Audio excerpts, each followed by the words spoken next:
My boyfriend's mom makes these amazing cookie bars. She makes them for the holidays and family gatherings, and people always request that she brings them. I asked for the recipe once and she laughed and said no, that it was hers and she doesn't give it out to anyone. I dropped it and never asked again. I started baking a lot during the pandemic.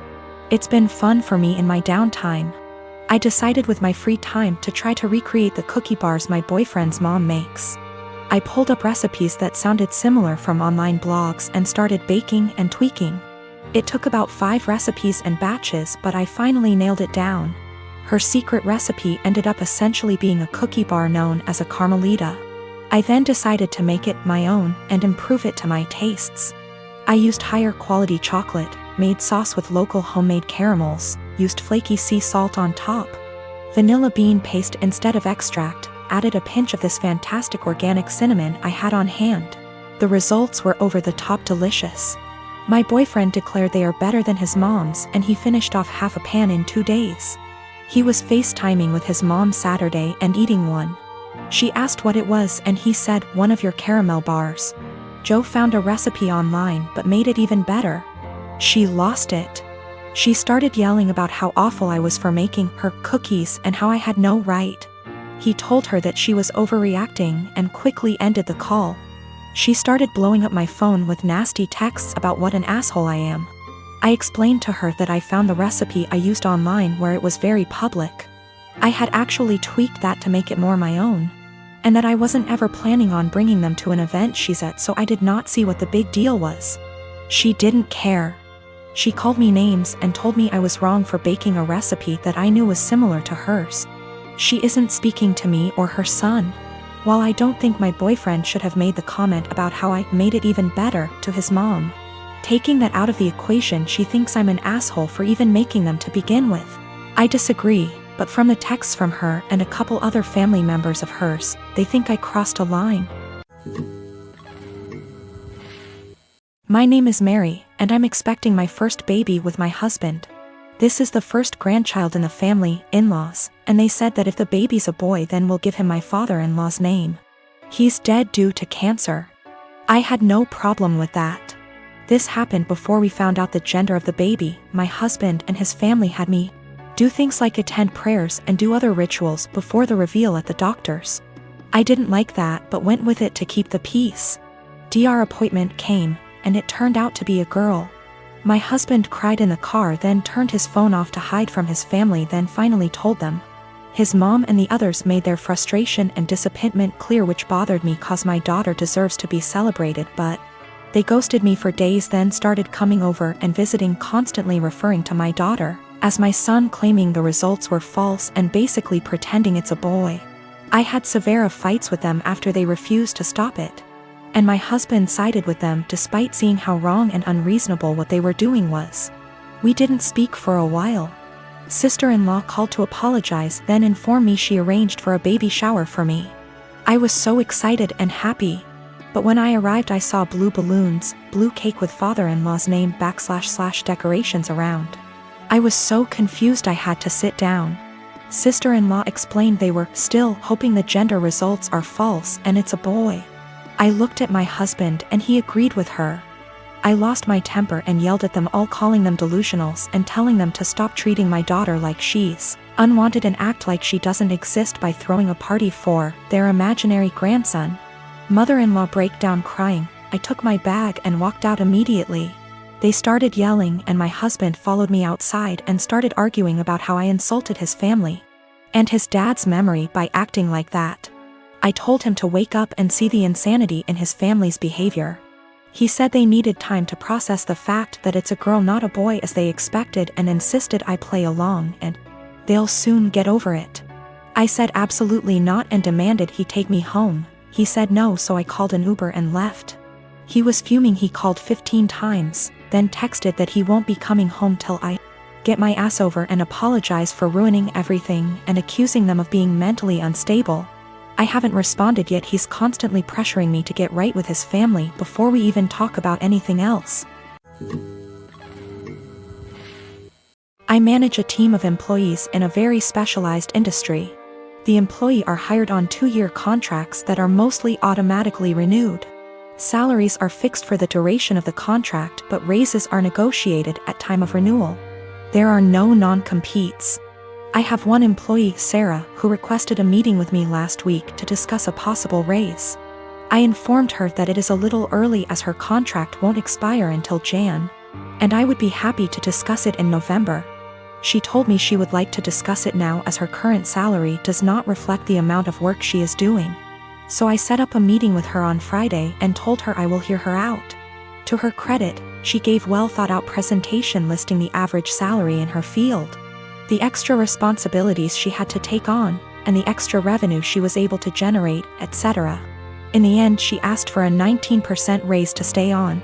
This was a substantial jump, but I thought she made some good points and, with inflation being what it is, I can sell it to the managing partner that we are locking down a good employee for 2 more years. After the presentation, I told her I will just approve the raise and talk to the managing partner about starting her new contract early. Since the only things we are changing are the salary numbers, we can have the new contract ready for her to sign by Tuesday. She seemed very surprised that I did not try to negotiate and looked a little shell-shocked that the meeting was over so quickly. So anyways, I spent the entire weekend selling the raise to the partners and harassing legal to get the documents ready. However, when I gave her the documents to sign this morning, she asked for another meeting to discuss salary. She informed me that after doing more research over the weekend, her pay is still not reflective of all the work she is doing. At this point, I got pretty annoyed and told her that we can discuss in 2 years. I thought that was the end of it, but after lunch she came to my office with 3 offers letters she received from our competitors. One in our city with a salary that is 2 to 3% higher, and 2 from other states that are 8 to 9% higher. She asks for the new salary to at least match the competitor in our city to stay. At this point I got very frustrated and told her that she is now free to work for our competitor, because her contract with us will not be renewed. She called me in, and left crying, immediately telling all her coworkers that I fired her for asking for a raise, which obviously caused quite an uproar. My wife thinks that I am the because I could have just said no. She probably had the other offers for a while and was never going to actually leave. She recommended that I offer her back the new contract. Anyways, I am contemplating going back to the office tomorrow and offering Sarah her new contract again. But I just felt like the relationship between us is ruined after this whole situation. Her currently contract is negotiated 2 years ago, which is why there is a discrepancy in pay with the current offers. There are also a lot of reasons for differences in salary even within the same city. Perhaps less PTO, maybe more responsibilities, maybe they lock them in the contract for 3 years instead of 2. Which is happening more and more now. Maybe they have a non-compete, or maybe they are better. I can't say. Her contract expires Jan, so she has plenty of time left at the company if she wants to finish out. Sarah is WFH today, so I sent her an email apologizing for overreacting yesterday, and informing her that she is an important member of our team and that I worked really hard to get her the raise she initially requested. The new offer still stands provided she return the signed contract to me today before 5 p.m. I would be happy to execute it immediately and get her sorted out before the next payment period. She emailed back also apologizing for her reaction yesterday and said that she enjoyed working here and feels like she really has an opportunity to grow. But she then ended the email asking if I would still be willing to reconsider upping the offer to match her other offer. At this point, I just can't even anymore. I basically ignored her email, and at 5:01 p.m. with no signed contract from her, I sent an email to the managing partner I was talking to all weekend. Hope this email finds you well.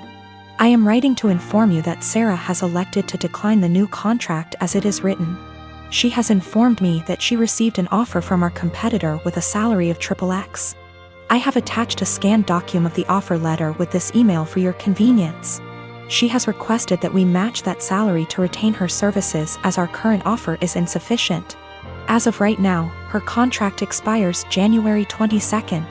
Please advise on the next steps.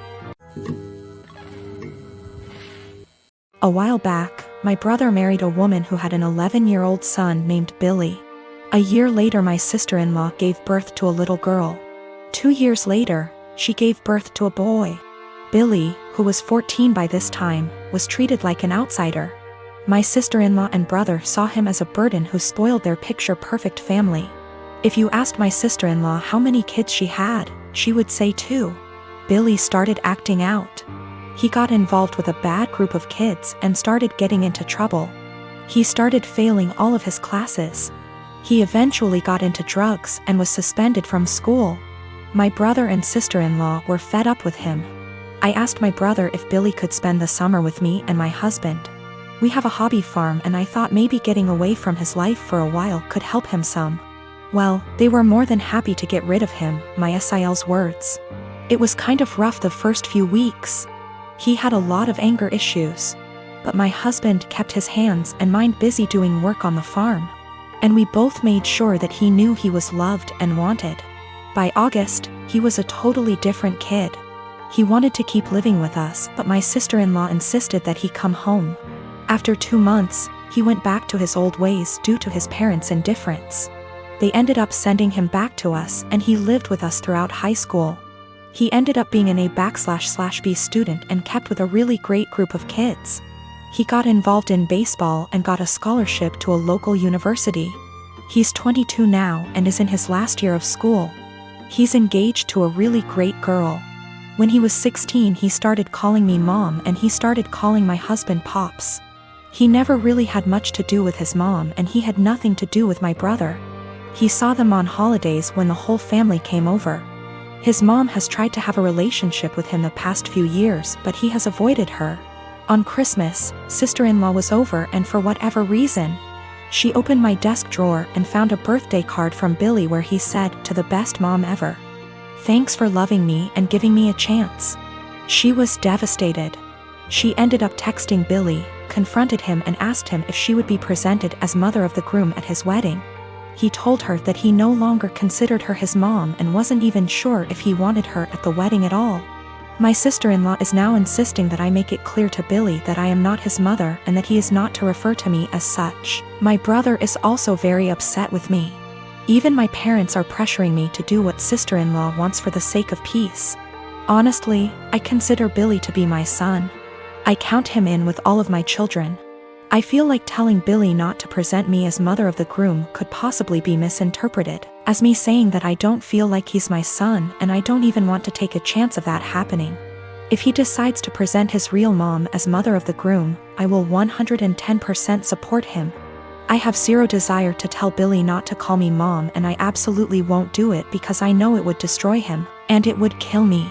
My sister-in-law insists that by not doing it, I'm making it impossible for her to have a relationship with him and I'm being selfish. I have talked to Billy about it some. He doesn't like to talk about his mom at all. He basically just said that he doesn't see her as a mom and has for sure decided he doesn't want her at the wedding. I understand and respect that.